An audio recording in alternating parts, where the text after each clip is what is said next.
Isabel, bienvenida a Bahía Blanca, una alegría inmensa tenerte con nosotros. Y bueno, me gustaría mucho que nos contaras un poquito este tema que trajiste acá y que nos llamó la atención con Alejandra, es lo de la comunicación compasiva, amorosa, que estás tratando este tema, porque hablamos mucho de comunicación, pero a veces no sé si nos estamos comunicando tan bien como parece. Gracias, Bel, por invitarnos y bueno, a Bahía Blanca también por recibirnos con tanto amor y tanta frescura. Y bueno, sí, hoy vamos a estar compartiendo un poco el tema y el aspecto de la comunicación. Como vos bien dijiste, a veces no dialogamos de la mejor manera, pero sabemos que comunicamos igual, ¿no? Con silencios o con nuestro cuerpo, con nuestros gestos. Entonces, la idea es aprender, ¿no? A partir de este taller, esa mejor manera de hablarnos con algunos condimentos que tenemos que tener en cuenta, ¿no? A veces traemos cosas del pasado, ¿no? Y nos relacionamos pasando facturas de escenas que ya sucedieron o de situaciones en las cuales la persona quizás no era lo que nos quería decir, ¿no? Muchas veces nos pasa a nosotros que tenemos un mal día y hablamos de una manera que seguramente no son los sentimientos que tenés hacia esa persona y quizás lastimamos, nos herimos a nosotros y al otro. Entonces, cuando nos sucede del otro lado, que nos hablan a nosotros de esa manera, nos afectamos, nos sentimos mal y ya la relación empieza a cambiar entre nosotros, ¿verdad? Sí, es cierto, porque se habla mucho. Hoy la comunicación es algo que, o sea, estamos comunicados con todo el mundo, pero a veces me parece que estamos, o sea, si bien nos enteramos de todo lo que sucede en el mundo, a veces nos perdemos esta comunicación de a dos o de encontrarnos y mirarnos. Ese tipo de trabajo, ¿cómo empezar a plantearnos una comunicación diferente? Sí, es lindo lo que decís porque lo interesante es el encuentro, ¿no? Como vos decís, las herramientas tecnológicas nos mantienen comunicados de alguna manera, sabemos lo que pasa en otros países lejanos, ¿no? O familiares que no están cerca, sabemos qué puede estar ocurriendo con todas las redes que hay hoy día, pero en el encuentro es también donde nosotros podemos sentir cómo el otro está, ¿no? Y qué es lo que le está pasando. Y a través de ese diálogo, como más, una escucha más empática, ¿no? Porque muchas veces hablamos pero no nos escuchamos, ¿no? Y ese en realidad es como el mayor conflicto en la comunicación. A veces escuchamos para responder y no simplemente por el hecho de escuchar a ver qué le está sucediendo a la persona, ¿no? Y realmente pensar qué necesita, porque tenemos muchas veces respuestas automáticas a distintas escenas, a distintos episodios del otro, pero hay que ponerse más como en el lugar, ¿no? Por eso digo esta escucha empática, no tanto lo que yo le quiero decir, sino sentir lo que realmente el otro necesita. Claro, estar atento mucho de la otra persona y a veces en la comunicación cuando a veces yo quiero comunicar algo que el otro no puede entenderme y bueno, que además nos pasa con la comunicación, los mensajes de texto, los mails, una interpretación, yo quiero comunicar algo y el otro entiende otra cosa. ¿Cómo damos vuelta a esa...? Sí. Mira, los mensajes de texto y los emails para mí es un poco complejo la forma de comunicar que tiene, ¿no? Porque es esto que te decía, como el otro no está enfrente mío y el tono de la voz también habla, ¿no? El texto no tiene tono. No, claro. Entonces, a veces uno puede comunicar algo, pero como no tiene tono, el otro puede interpretar otra cosa, ¿no? Incluso nos pasa estando uno al lado del otro que no nos entendemos, ¿no? Que uno dice lo que dice y el otro escucha lo que escucha, porque depende cómo uno lo interprete, lo que escucha. Exacto, y cuando nos interpretan mal, es importante poder ampliar, ¿no? Y yo creo que lo que más necesitamos es como preguntarle al otro si realmente era eso lo que me quería decir antes de interpretar, ¿no? Porque hacemos muchas interpretaciones unos de los otros, de lo que habla, pero preguntarle a la persona que corresponde qué es lo que me quiso decir, o si esto que yo estoy interpretando es lo que me quisiste decir.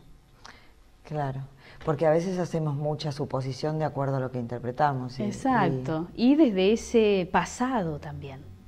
¿Ves? Desde esa, quizás hubo escenas similares que la persona se comportó de otra manera y nosotros con el tiempo vamos transformándonos también, ¿no? Hay muchas cosas que yo hace 5 o 6 años atrás hacía y que hoy ya no tengo ese sentimiento.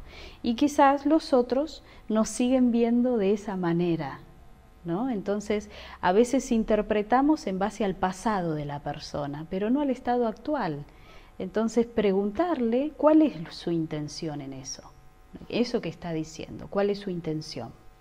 Y las palabras creo que tienen un poder importante, y a veces estamos hablando en un ritmo que por ahí nos lleva a, no sé si maltratar al otro o no tenerlo en cuenta o no. Eso tiene que ver siempre con uno, en realidad, ¿no? Y sí, si estoy apurada y el otro necesita explicación o que yo, no sé, le dedique un poco más de tiempo, comunicarle que en este momento no le voy a poder dedicar el tiempo necesario, ¿no? Porque sí, como vos decís, en esto de hoy en día, ir de acá para allá, tener que hacer, a veces nos comunicamos como al aire, ¿no? Rápido y de malas maneras, porque me tengo que ir, entonces te lo digo así nomás y rápido. Entonces, en ese momento, decirle a la persona, mira, ahora me tengo que ir, luego lo ampliamos o después charlamos un poquito más, ¿no? Para que no quede áspero. Sí, porque a veces me sucede cuando vos, con esto de la comunicación de ahora que hay mucho mensaje de texto, te esmerás en escribir un mensaje de texto y que te pongan ok, es como que bueno, listo, se terminó la comunicación, ¿no? Así que, bueno, seguimos, Isabel, hablando un ratito más de esto de la comunicación en un ratito, ¿sí? Gracias. Isabel, seguimos con las comunicaciones. A mí me gustaría que pudieras brindarnos así alguna herramienta como para saber cómo comunicarnos con aquellas personas con las que hemos tenido algún roce o con las que estamos a diario y no estamos del todo bien en el trabajo, con algún familiar. A veces eso nos resulta muy difícil. Sí, es verdad, tenemos relaciones un poco más conflictivas, ¿no? Como decimos, cruciales, en las cuales necesitamos algunos otros condimentos. Pero como decíamos anteriormente, creo que lo más importante es cómo soltar ese pasado, ¿no? Cómo nos relacionamos antes o los diálogos que tuvimos antes, poder soltar. Y es lo que nosotros llamamos limpiar nuestro corazón, ¿no? De aquellas espinas que uno fue guardando o que fue incorporando, y cuántas cosas hay que uno guarda de distintas relaciones, ¿no? Que vos decís, bueno, en aquel momento me dijo tal cosa o no hizo tal otra que había dicho que iba a hacer, ¿no? Y uno como que guarda eso en su corazón, en su interior. Entonces, para poder dialogar con ese otro, hay que poder soltar ese pasado, ¿no? Es como un reseteo y empezar a hablar desde el cero con la persona, ¿no? Y poder crear un espacio más limpio entre nosotros. Creo que para eso necesitamos un trabajo nuestro importante. Exacto. Porque a veces es muy difícil eso de ponernos en cero y olvidarnos o lo que nos dijo o lo que hizo. Tal cual, ¿no? Sí. A veces voy al trabajo, ¿no? Hay alguien que no te trata bien, que vos sentís, no sé, un maltrato diario. ¿Cómo podemos cambiar esa situación desde nosotros? Porque la otra persona tal vez no pueda cambiar o no. Eso, sí, bueno, primero no tomarnos personal el estado de la otra persona, ¿no? Si la otra persona digamos, tiene la personalidad de generar ese trato con la gente, quizás no es solo con vos, ¿no? Es como está en esa etapa en la cual no está pudiendo ser amable o alegre o pacífico y trata de esa manera, ¿no? Entonces, primero, no tomármelo personal, no es un problema que tenga conmigo. En realidad está teniendo un conflicto con él o con ella misma, la persona, en la cual no está pudiendo ser la belleza que es, Claro. ¿verdad? Entonces, poder separar eso, sé que a veces es un poco difícil, pero poder separar el estado actual de la persona, ¿no? No tomármelo personal y a su vez separar lo que cómo la persona se está sintiendo ahora a lo que es verdaderamente, ¿no? Empezar a verla como es. Exacto, cómo es ese ser más allá de lo que haga, de lo que no haga, de lo que diga, ¿no? Y eso me gustaría que lo expliques un poquitito, a ver cómo, para que la gente entienda cómo es el ser, a pesar de sus actitudes, de sus respuestas, de su accionar diario. Bien. ¿Cómo tenemos que verla? Bien, en realidad cualquiera de nosotros somos como nos sentimos bien. O sea, ninguna persona creo que se siente bien siendo odiosa o estando enojada. ¿Vos te sentís bien estando enojada? No, ¿No? seguramente. Ninguno, ni yo, nadie. Entonces, eso marca que eso no soy, ¿no? Aquello que te incomoda es porque no sos. Si vos querés ponerte un zapato que es más chico que el tuyo, no te entra porque no te corresponde. ¿Ves? Entonces, si yo estoy actuando con ira, con enojo, o estoy siendo egoísta o arrogante y me incomoda, eso no soy. ¿Ves? Cómo todos nos sentimos a gusto. Si vos le preguntás a la gente qué es lo que quiere, te dicen que quieren paz, que quieren felicidad, que quieren amor, porque esa es la esencia del ser, ¿no? Todos los seres originalmente somos virtuosos, llenos de valores. A medida que pasa el tiempo y utilizamos esta energía, vamos perdiendo la conciencia de eso que somos. Nos empezamos a identificar con los roles, con el cuerpo, con la imagen, ¿no? Con la profesión, con los parentescos. A veces la gente dice soy vecina de, Sí, ¿no? sí. O la hija de, la abuela de. Exacto, ¿no? Entonces, al identificarme con esos roles, y las profesiones también pesan mucho, ¿no? Soy licenciada y quizás cuando me jubile, entonces ya no soy, ¿ves? No soy nadie. Entonces, con esa identificación de los roles, me alejo también de lo que en realidad soy. Porque vos antes de ser abuela, ya eras alguien, Sí. ¿no? O sea, antes de ser incluso tu propio nombre, el nombre que tenés, vos ya eras alguien. Entonces, ¿quiénes somos originalmente? Todo aquello que nos hace sentir bien es lo que soy. Somos seres pacíficos, a pesar de que a veces no actuamos en paz. ¿Ves? Una cosa es lo que soy y otra cosa es cómo estoy, ¿no? Puedo estar intranquila, pero en esencia soy un ser pacífico.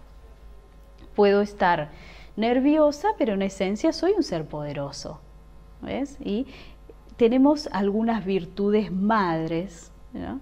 Que es la paz, la felicidad, el amor, la verdad. Nosotros somos seres verdaderos. Por eso, cuando alguien miente o cuando nosotros mentimos, nos sentimos incómodos. ¿Ves? Claro, entonces es empezar a ver al otro como es realmente, como el ser pacífico que es. Sí, también para lograr esto me tengo que empezar a ver a mí misma de esa manera, ¿verdad? Porque si yo no me veo ni me reconozco como un ser espiritual, como un ser pacífico, tampoco voy a poder ver al otro así, ¿no? Muchas gracias, Isabel. Seguimos un poquito más. Bel. Gracias. Isabel, en esto de la comunicación, a veces es muy importante lo que decimos, pero sin embargo es más importante a veces cómo decimos las cosas, cómo es el diálogo que tenemos con la otra persona. Exacto, ¿no? Lo valioso es eso, lo que el otro va a captar en realidad es lo que yo estoy sintiendo, ¿no? No solamente vamos a comunicar con las palabras, como dijimos antes, gestos o nuestro cuerpo y nuestro tono de voz, sino también lo que estoy sintiendo, porque muchas veces le puedo estar diciendo al otro que está todo bien, pero por dentro no estar sintiendo que está todo bien, ¿no? Entonces, más que lo que le digo al otro es cómo se lo digo también, ¿no? Y en ese aspecto es en lo que tenemos que ir refinándonos, ¿no? cómo le decimos lo que le quiero decir, porque la misma palabra o la misma frase o el mismo concepto dicho de distintas maneras va a tener distinto impacto. Sí, sin duda que es así, ¿no? Y a veces, muy a menudo nos sucede que nos encontramos con gente que está nerviosa por los hechos de tránsito que a veces suceden tan a menudo, que te maltratan, te gritan, cuando cometes algún... ¿Cómo reacciono? ¿Qué hago para no reaccionar del mismo modo? Nosotros tenemos un amigo en Mar del Plata que a veces nos lleva a comprar con su auto y la verdad que a mí me inspira mucho porque tiene un estado muy pacífico en la calle. En Mar del Plata se maneja un poco fuerte, ¿no? No hay tanto respeto en las esquinas ni con los guiños. Creo que es general, ¿no? No vamos a descalificar a los marplatenses que son bien amorosos, pero él siempre mantiene un estado muy tranquilo, ¿no? Como si el de atrás está tocando bocina, se corre y lo deja pasar. Como él no desestabilizarse por la alteración externa. O sea, poder mantenernos nosotros focalizados en lo que quiero, en cómo me quiero sentir, en el estado en el que quiero estar, a pesar de que el entorno esté en caos, ¿no? Es como no perder el eje.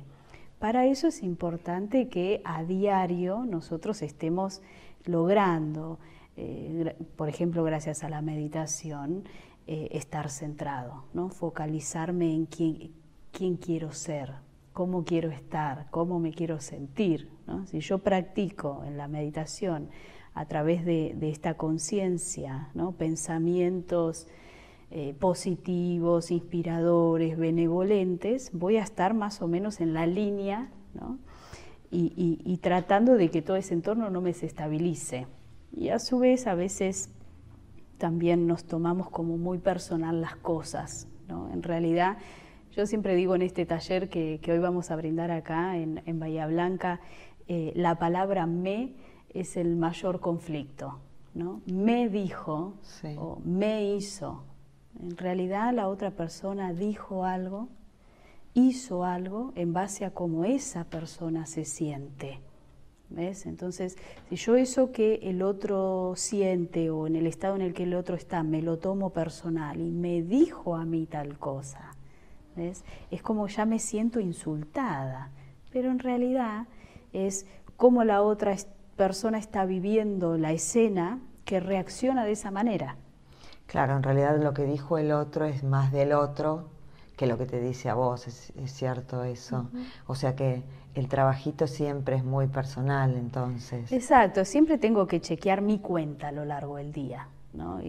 Últimamente nos tornamos buenos contadores de las acciones de los demás, ¿no? Mirá lo que dijo, lo que hace, cómo anda, cómo habla.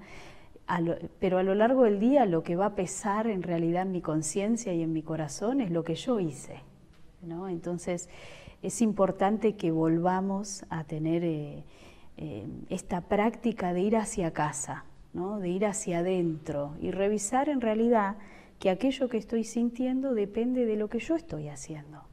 Nadie es culpable del estado que yo tengo ahora, ¿ves? Puede ser un poco difícil de aceptar, pero como yo me estoy sintiendo, depende de mí. ¿Depende mucho de lo que esté pensando? De lo que esté pensando, definitivamente, ¿no? Porque el pensamiento va a crear ese sentimiento y ese estado, ¿no? Ayer en el taller hacíamos esa práctica de si vos pensás en alguien que apreciás mucho, ¿cómo te sentís?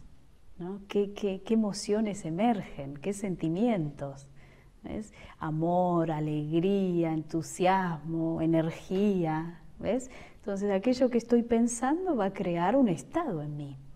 Nunca va a depender del afuera. El afuera me puede influenciar, pero la que decide qué hacer y qué pensar soy yo. ¿Ves? ¿Cuántas personas ante las mismas situaciones se lo toman de otra manera? ¿No? Y quizás... Sí, sin duda que es así. Y entonces qué bueno observarnos nuestros pensamientos, ¿no? Como para poder ir modificando esto que está afuera, que no podemos modificar, pero sí lo que estamos pensando. Exacto, exacto. La meditación nos hace más conscientes de ello, ¿no? ¿Qué es lo que estoy pensando? Meditar es eso, es observar mis pensamientos, es observar lo que estoy pensando. Y aunque esté pensando algo negativo o algo desperdiciable o algo inútil, tengo la capacidad de transformar. Qué suerte, Isabel, que haya gente como vos, como Brahma Kumaris, que nos ayudan a estar un poquito mejor y nos acompañan en este camino como para sentirnos como realmente somos. Así que te agradezco mucho que hayas venido a Bahía Blanca, que estés de visita y bueno, y por supuesto que seguimos esperándote a puertas abiertas. Muchas gracias, Bel, que sigan bien y un gran cariño a toda la gente de Bahía que me ha recibido con mucho amor.